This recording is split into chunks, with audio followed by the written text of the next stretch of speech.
Hello everyone, एक बार फिर से आप सभी लोगों का बहुत बहुत स्वागत है डेली करंट अफेयर्स के इस वीडियो सेशन में। दोस्तों, आज है 23 फरवरी का दिन और आज हम इस वीडियो में डिस्कस करने वाले हैं करंट अफेयर्स के कुछ बहुत ही इंपॉर्टेंट एमसीक्यूज के बारे में। और एमसीक्यूज से आपके जितने भी इंपॉर्टेंट फैक्ट्स बनेंगे, इंपॉर्टेंट क्वेश्चंस बनेंगे, उनको भी हम साथ में डिस्कस करते हुए चलेंगे। तो चलिए स्टार्ट करते हैं आज का वीडियो। लेकिन वीडियो स्टार्ट करने से पहले एक बार फिर से मैं आपको रिमाइंड कराना चाहूंगा कि आपने अभी तक टेलीग्राम चैनल को ज्वाइन नहीं किया है तो जरूर से ज्वाइन कीजिए।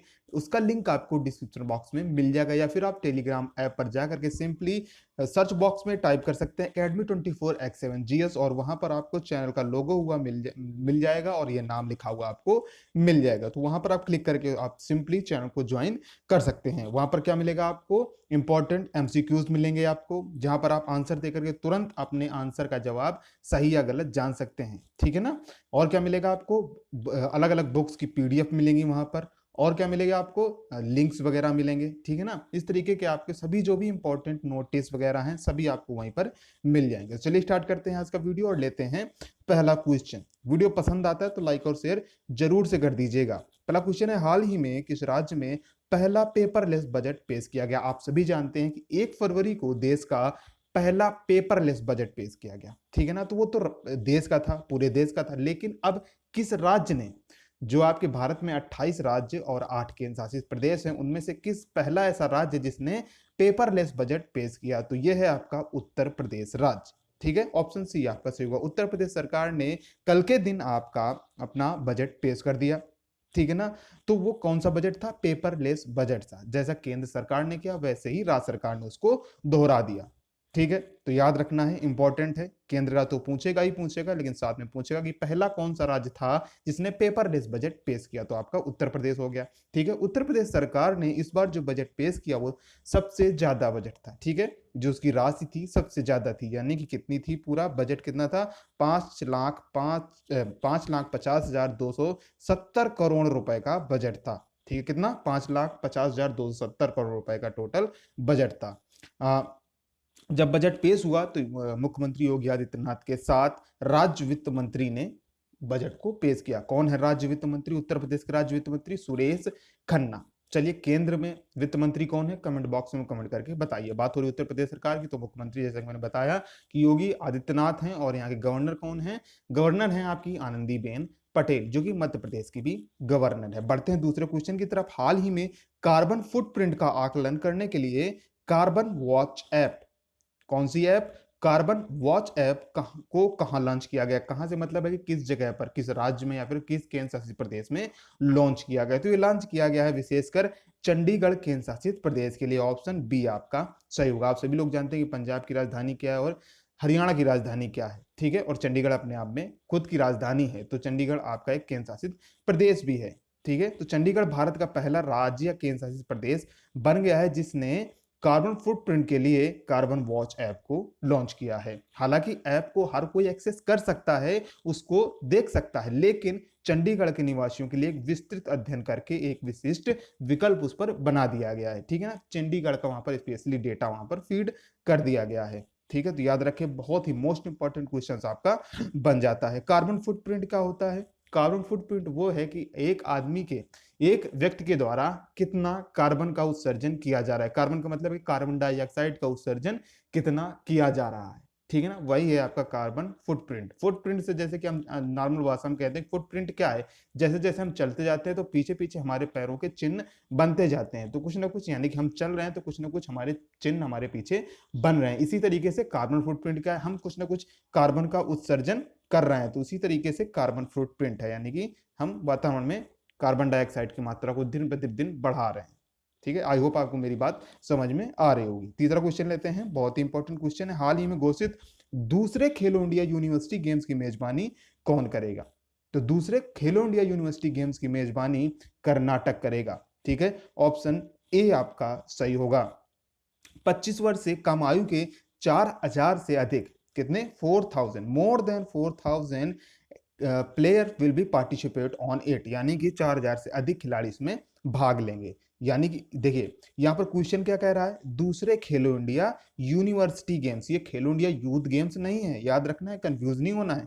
खेलो इंडिया यूनिवर्सिटी गेम्स की यहाँ पर बात हो रही है, तो ये दूसरे हैं, यानी कि दूसरा जो कर्नाटक में होगा। तो भैया वाजिब सी बात है कि पहला कहाँ होगा आपका, तो पहला संस्करण भुवनेश्वर में 2020 में आयोजित किया गया था। भुवनेश्वर कहाँ है आपका, उड़ीसा में है, ठीक है, सॉरी उड़ीसा में आपका भुवनेश्वर है, ठीक है ना। तो 2020 में इसको आयोजित किया गया था। जो आपका संस्करण होगा, ये जो दूसरा संस्करण होगा, इसमें दो खेलों को और शामिल किया गया। कौन सा, एक तो योगासन को शामिल किया गया है और दूसरा मलखंब को शामिल किया गया है, ठीक है, योगासन और मलखंब को भी शामिल किया गया है। बात हो रही कर्नाटक की, तो कर्नाटक के मुख्यमंत्री हैं बी एस येदियुरप्पा और गवर्नर हैं वजुभाई बाला। चलिए, आई होप आपको वीडियो पसंद आ रहा होगा। पसंद आ रहा है तो लाइक और शेयर जरूर से कर दीजिएगा। आप अगर हमसे सोशल मीडिया के माध्यम से जुड़ना चाहते हैं तो इन सभी के लिंक आपको, जैसे कि Facebook page, Instagram page, Telegram channel, इन सभी का लिंक आपको डिस्क्रिप्शन बॉक्स में मिल जाएगा। जाइए, क्लिक करिए, मैसेज करिए, आप हमसे बात भी कर सकते हैं। चौथा क्वेश्चन लेते हैं। हाल ही में जैस्मिन हैरिसन, क्या कह रहे हैं, हैरिसन किस महासागर को पार करने वाली सबसे युवा एकल महिला बन गई हैं, ठीक है, सबसे युवा एकल महिला बन गई हैं। किस महासागर को पार किया इन्होंने, तो ये महासागर है आपका अटलांटिक महासागर, जिसे हम अंध महासागर भी कहते हैं। ऑप्शन बी आपका सही होगा, ठीक है। अब ये क्वेश्चन यहाँ पर आप नोट डाउन कर लीजिए, अटलांटिक महासागर को, और आप वीडियो खत्म होने के बाद अपने मैप पर देखिएगा कि अटलांटिक महासागर की लोकेशन कहाँ है। इससे क्या होगा, आपकी करंट भी तैयार होगी, साथ साथ में आपकी जियोग्राफी भी कंप्लीट होते हुए चलेगी, ठीक है ना। इसलिए मैं हमेशा कहता हूँ करंट अफेयर ऐसा टॉपिक है जो आपके सभी टॉपिक्स को कवर करते हुए चल रहा है। खैर, तो बात करते हैं यहाँ पर अटलांटिक महासागर या फिर जैस्मिन हैरिसन की। तो इन्होंने अटलांटिक महासागर को पार किया। यह एक 21 वर्षीय तैराकी शिक्षिका है, ठीक है, क्या है ये, 21 वर्षीय तैराकी शिक्षिका। इन्होंने 3000 मील को कवर किया, कितने दिन में, 70 दिन 3 घंटे और 48 मिनट में, ठीक है। और इसको कवर करने के बाद ये एंटीगुआ पहुंच गई, ठीक है। जो पिछली महिला थी, यानी कि जो पिछली पहले जो रिकॉर्ड था उन्होंने, वो किसने बनाया था, अमेरिका की 22 वर्षीय कैटी स्पॉट्स ने वो रिकॉर्ड बनाया था, कब, 2010 में। लेकिन अब 21 वर्षीय महिला ने रिकॉर्ड बनाया है, जैस्मिन हैरिसन, जो कि आपकी कहाँ की रहने वाली है, ब्रिटेन की। पहले कहाँ की रहने वाली थी, अमेरिका की, और अब ये जैस्मिन हैरिसन कहाँ की है, ब्रिटेन की रहने वाली है, ब्रिटिश लेडी है, ठीक है। बात हो रही है यहाँ पर महासागरों की, तो आपको पता होना चाहिए कि वर्तमान में कितने महासागर हैं, 5 महासागर हैं। कौन कौन से, आपके प्रशांत महासागर, अटलांटिक महासागर, हिंद महासागर, अंटार्कटिक महासागर और आर्कटिक महासागर, ठीक है, याद रखें। आगे बढ़ते हैं पांचवें क्वेश्चन की तरफ। हाल ही में अंतरराष्ट्रीय मातृभाषा दिवस कब मनाया गया, बहुत इंपॉर्टेंट क्वेश्चन है आपका, ठीक है ना। तो अंतरराष्ट्रीय मातृभाषा दिवस आपका प्रत्येक वर्ष 21 फरवरी को मनाया जाता है। ऑप्शन डी आपका सही होगा। अच्छा, उद्देश्य क्या है, मनाते क्यों है, तो इस दिन को मनाने का मुख्य उद्देश्य दुनिया भर में अपनी भाषा संस्कृति के प्रति लोगों में रुझान पैदा करना है और जागरूकता फैलाना है, यानी कि लोग अपनी भाषा में रुचि लें और ज्यादा से ज्यादा उसको विकसित करने का, प्रचारित करने का काम करें, ठीक है। प्रत्येक वर्ष की तरह इस बार भी इसकी थीम रखी गई। क्या, मैं हिंदी और इंग्लिश दोनों में बता देता हूं आपको कि इसकी थीम क्या है, ठीक है। थीम है शिक्षा और समाज में समावेश के लिए बहुभाषावाद को बढ़ावा देना। एक बार फिर से, शिक्षा और समाज में समावेश के लिए बहुभाषावाद को बढ़ावा देना। इंग्लिश में फॉस्टरिंग, ठीक है ना, fostering multilingualism for inclusion in education and society, ठीक है। एक बार फिर से मैं बता दूं, fostering multilingualism for inclusion in education and society, ठीक है। पहली बार जो आपका ये अंतर्राष्ट्रीय मातृभाषा दिवस है सन 2000 में मनाया गया था। इसके पीछे एक हिस्ट्री भी है। क्या हिस्ट्री है कि सन 1952 में ढाका यूनिवर्सिटी के कुछ विद्यार्थियों और सामाजिक कार्यकर्ताओं द्वारा, ठीक है, अपनी मातृभाषा का अस्तित्व बनाए रखने के लिए 21 फरवरी को एक आंदोलन किया गया था। कब किया गया, 21 फरवरी को 1952 में एक आंदोलन किया गया। तो आंदोलन करते समय इसमें से कुछ युवा शहीद हो गए, ठीक है। तो उन युवाओं की स्मृति में, जो युवा शहीद हुए, उनकी स्मृति में यूनेस्को ने पहली बार इस दिवस की घोषणा की। जब घोषणा कर दी यूनेस्को ने, तो फिर इसको सन 2000 से मनाना शुरू कर दिया गया, ठीक है। तो याद रखें, इसके पीछे हिस्ट्री है काफी अच्छी खासी, तो आपका क्वेश्चन इससे पूछ सकता है, ठीक है। आई होप आपको मेरी बात समझ में आ रही होगी। छठा क्वेश्चन लेते हैं। हाल ही में महिलाओं को संपत्ति में अधिकार देने वाला भारत का पहला राज्य कौन बना है, आधिकारिक तौर पर, है ना, बिल्कुल अधिनियम पास करके कौन सा राज्य बन गया है आपका महिलाओं को अधिकार देने वाला भारत का पहला राज्य, ये है उत्तराखंड। उत्तर प्रदेश से टूट करके अलग हुआ, यानी कि उत्तर प्रदेश का ही भाग है, जो बना राज्य आपका उत्तराखंड है, ठीक है। इस फैसले के तहत देखिए, इस फैसले के तहत यदि कोई महिला जो तलाक लेती है और दोबारा शादी नहीं करती है, तो वह भी संपत्ति की अधिकारी होगी, ठीक है। और यदि कोई महिला की संतान नहीं है तो उसे भी संपत्ति पर पूरा अधिकार होगा, ठीक है। ये कुछ प्रमुख प्रावधान है इस अधिनियम में।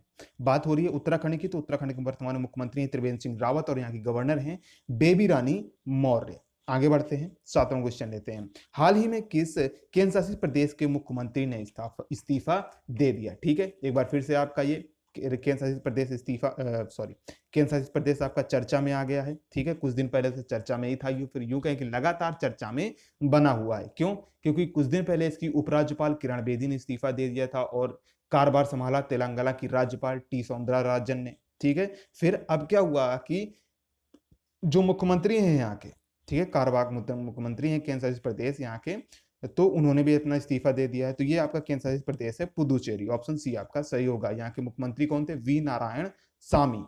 कौन है? वी नारायण सामी यहाँ के मुख्यमंत्री थे, ठीक है ना। हाँ, तो किरण बेदी के बाद आपको मुख्यमंत्री ने इस्तीफा दे दिया। ये 2016 में मुख्यमंत्री के रूप में इनको नियुक्त किया गया था, ठीक है। और आप सभी जानते हैं किरण बेदी की जगह किसने ले ली है? तेलंगाना की राज्यपाल टी सौंदरराजन ने। एक हिसाब से कहें यानी कि वर्तमान में वो राज्यपाल भी हैं और उपराज्यपाल भी हैं, ठीक है। आगे बढ़ते हैं 8वें क्वेश्चन की तरफ। हाल ही में किस कवि ने कुंचन नाम्बियार पुरस्कार जीता? कौन सा? कुंचन नाम्बियार पुरस्कार जीता। तो प्रभा वर्मा ने। किसने? प्रभा वर्मा ने यह पुरस्कार जीता है, ऑप्शन बी आपका सही होगा। इन्हें यह पुरस्कार क्यों दिया गया? तो मलयालम भाषा और साहित्य में उत्कृष्ट योगदान के लिए इन्हें यह पुरस्कार दिया गया, ठीक है। ये जो आपकी प्रभा वर्मा है, ये वर्तमान में जो केरल के, मलयालम कहाँ की भाषा है? केरल की भाषा है। तो केरल के वर्तमान मुख्यमंत्री कौन है? पिनरई विजयन। उनकी है मीडिया एडवाइजर भी है, ठीक है। पिनरई विजयन की मीडिया एडवाइजर भी हैं, ठीक है। बात हो रही केरल की, तो मुख्यमंत्री मैंने आपको बता दिया पिनरई विजयन। गवर्नर कौन है यहाँ के? आरिफ मोहम्मद खान। बढ़ते हैं वीडियो में आगे की तरफ। आज के वीडियो में 8 ही क्वेश्चन थे, अब ले लेते हैं कल के क्वेश्चन का जवाब। हाल ही में अमेरिकी अंतरिक्ष एजेंसी नासा के रोवर परसिवरेंस की सफलतापूर्वक लैंडिंग किस ग्रह में कराई गई? तो ये ग्रह है आपका मंगल ग्रह। कौन सा ग्रह है? मंगल ग्रह, ऑप्शन डी आपका सही होगा, ठीक है। और इसी के साथ नासा या फिर यूं कहें कि नासा या फिर अमेरिका मंगल ग्रह पर सबसे ज्यादा मिशन भेजने वाला आपका देश भी बन गया है, ठीक है। आगे बढ़ते हैं, क्वेश्चन ऑफ द डे लेते हैं। इसका जवाब आपको कमेंट बॉक्स में कमेंट करके बताना है। हाल ही में मेंस सिंगल ऑस्ट्रेलियन ओपन 2021 का खिताब किसने जीता है? 4 ऑप्शन है आपके पास, इनमें से जो भी आपको ऑप्शन करेक्ट लगता है आप कमेंट बॉक्स में कमेंट करके बता सकते हैं। आपको वीडियो कैसा लगा हमें जरूर से बताइए, ठीक है। पसंद आया तो लाइक और शेयर जरूर से कर दीजिएगा, ठीक है। अब यहाँ तक आ गए देखते देखते चैनल को सब्सक्राइब भी कर लीजिएगा और नोटिफिकेशन बेल को भी प्रेस कर लें, जिससे आप कोई भी वीडियो मिस ना कर सकें। एक बार फिर से कहना चाहूंगा कि अभी तक आपने टेलीग्राम चैनल को नहीं ज्वाइन किया तो जरूर से ज्वाइन कर लीजिए। थैंक्स फॉर वॉचिंग, मिलते हैं नेक्स्ट वीडियो में, तब तक के लिए आप सभी का बहुत बहुत धन्यवाद।